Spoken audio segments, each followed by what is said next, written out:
একটি আনন্দের দিন হঠাৎ রূপ নেয় বিষাদে, মুহূর্তেই বদলে যায় প্রেক্ষাপট। দিনটি ছিল ফরিদপুর জিলা স্কুলের ১৮৫ বছর পূর্তি ও পুনর্মিলনী অনুষ্ঠানের সমাপনী দিন। আর এই অনুষ্ঠানেই পারফর্ম করার কথা ছিল নগরবাউল জেমসের। অপেক্ষায় ছিলেন হাজার হাজার মানুষ। সেই অপেক্ষার অবসান হবার আগেই পণ্ড হয়ে যায়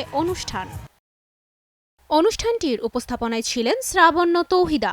সামাজিক মাধ্যমে তার একটি পোস্ট থেকে জানা যায় যে অনুষ্ঠানটি বেশ চমৎকারভাবেই চলছিল। মঞ্চে আসার প্রস্তুতি নিচ্ছিলেন জেমস, আর শ্রাবণ্য পরিচালনা করছিলেন র্যাফেল ড্র।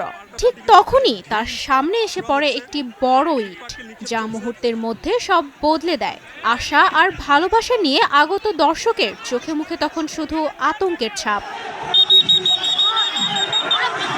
সেই পোস্ট থেকে জানা যায় ইটের আঘাতে আহত হন প্রায় ১৫ জন শিক্ষার্থী সহ অনেকেই।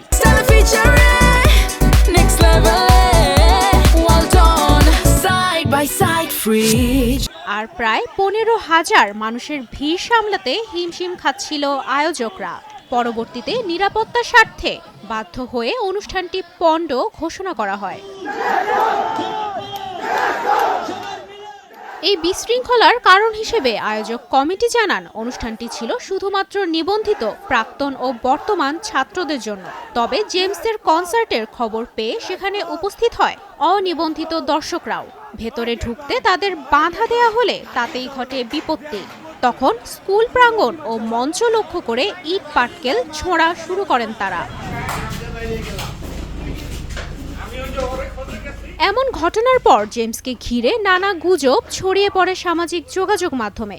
তবে নিরাপদেই ফরিদপুর ছাড়েন এই রকস্টার।